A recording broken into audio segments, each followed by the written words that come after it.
Hey friends, I just wanted to do a little video on my RRL boots. And RRL is just a really interesting company if you think of them as like, they're certainly not a boot company. For those of you not familiar, RRL's Ralph Lauren's sort of like Ralph Lauren himself's like Western dream child. It's his, they say it's his favorite brand. It's changed a lot over the years. It's gotten more and more expensive. They've moved a lot of their production overseas. Like now, if you walk into a RRL, it's like $2,000-3,000 leather jackets that are made in China and India. So not ideal. But when it comes to their style, they're sort of it's really hard to argue. Now these are all made in USA. Their boots are still for the most part made in USA, and they're not made in their own factories. They pony up to some manufacturer. Supposedly they were recording Wesco for a while, but that did not end up happening. They've made lots of boots with Julian Boots out in Los Angeles, beautiful boot maker. They still make quite a bit of their Western boots in Texas with Repros and Mercedes, and that's what we'll talk about perhaps in the next video. But today I just want to talk about these service boots, these Boondockers. These are my only service boots that I own, and they're RRL. Now I don't know. I would be actually super sorry they're dirty. I would be overjoyed if someone could tell me who built these. I've done my research, but have not figured out, were these made by Julian in LA? Are they made by Red Wing? Because this is a Red Wing SB foot olive Mojave rough out suede. That's this leather. Now I really love Red Wing's leathers. I think they're kind of humble. They're robust. They're to the point. They're not the fanciest leathers, but they get the job done. They're famous. Their copper rough and tough leather's really cool. It's not cool if you're looking for like a perfect, consistent leather, but it is awesome if you're just looking for a hardy, robust leather that can just take anything and look great. Anyway, this is the Olive Mojave Rough Out Suede. Red Wing made this boot called the Sawmill that I loved. I actually owned a pair, but they don't make them anymore. The last was super narrow and the sizing was all weird and they were Gore-Tex lined. I hope they bring that back someday. But this is these are the RRL service boots, RRL Boondockers. Pretty nice last. Kind of your classic Munson last. Very anatomical. They're extremely comfortable. And beautiful brass pegging, really cool military spec half sole. Branding isn't too over the top, which I really like. Some really beautiful boots that are being made in like India and Indonesia now that I've been looking at, like Jackrabbits or Blackbird Shoemaker. Every time if you want to do like a Dr. Sole half sole or something, which is cool that they have those options, there's always like just massive branding in the middle, and it kind of just ruins to me like just the simplicity and beauty of the boot. Cut top, unlined. Now, the biggest flaw that I'm so far seeing with these boots is just the stitching on the edges. Let's see. Oh, and this boot, look at that. It's coming out a little bit.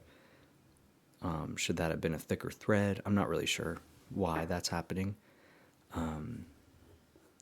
But I'll just keep an eye on it and fix it when it's time. But otherwise, they have that kind of like really nice, some of the nicer like Japanese boots or higher end, I don't know. There's something lightweight and heavy about these. Like they're bottom heavy. Like this is just solid leather midsole, leather outsole with the half sole. But then mostly unlined uppers and the unstructured toe. It just feels kind of like a sock. They're super comfortable, especially after I've broken the leather insole.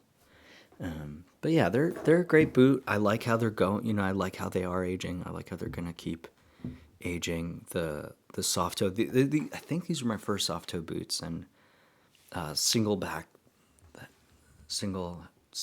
just one backstay, single piece backstay is just beautiful. The cut top. I think these are the rivets. These are kind of what you would want, or at least what I want from a service boot. Some of the Japanese service boot Boondockers are stunning, but they're just a little bit too beautiful, frankly. And these have like more refined elements of them. The stitching is real nice, beautiful flat welt, but they're not perfect, and they're not. They still feel like a military boot, you know. They have that feeling of like, we're just gonna take leather, rubber, some brass tacks, stitching, and just throw these together, and let's do another one. Let's do another one. Send our boys off to war. I don't know. They've got that feeling to them. They're not overbuilt. They're not underbuilt. They're just made with great materials. They're simple. They're easy to style. I wear this. I'm like probably autistically obsessed with matching the belts, and in this case, I matched the belt for the most part to the eyelets and laces and the midsole. And I used to have an Olive Mojave Rough Out belt, but I sold it with the Sawmill boots. But this is a horsehide belt from my buddy Dave at Treetop Goods. Just a nice guy in Chicago who makes his stuff for fun, and he just does great work. So I like sharing his belts. I have a bunch of his belts and wallets, and anytime I need something to match something, I'll just reach out to him. And he's got great value, pretty affordable too. So yeah, these are the double RL Boondockers. They don't make them anymore. I think right now double RL, as far as like service boots are concerned, only offer the Bowery boot, which is a more dressier boot that I think is kind of. They almost took the Julian boots design from LA and then moved them over to England, and now they're bench made in England because I'm sure it was cheaper to do that. So, but they can still say, well, these are nice boots. They're made in England. But it feels like they almost like stole that design and just effectively found a cheaper way to make them.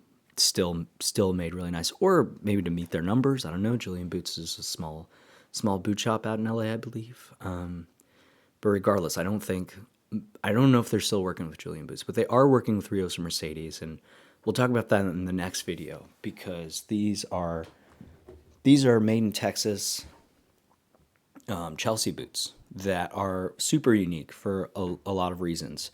They're not for everyone. Their values, with everything with double RL is just questionable, but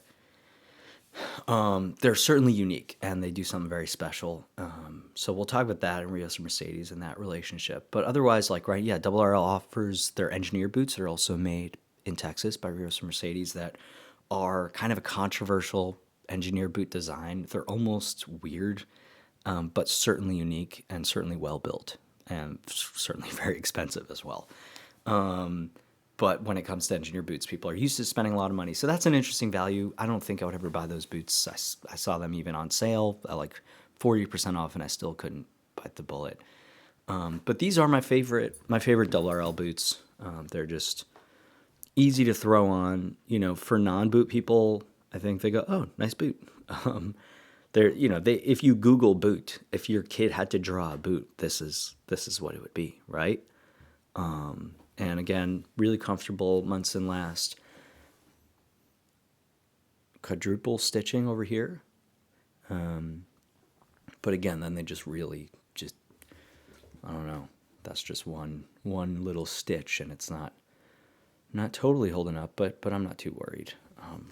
Worst case, I could restitch that.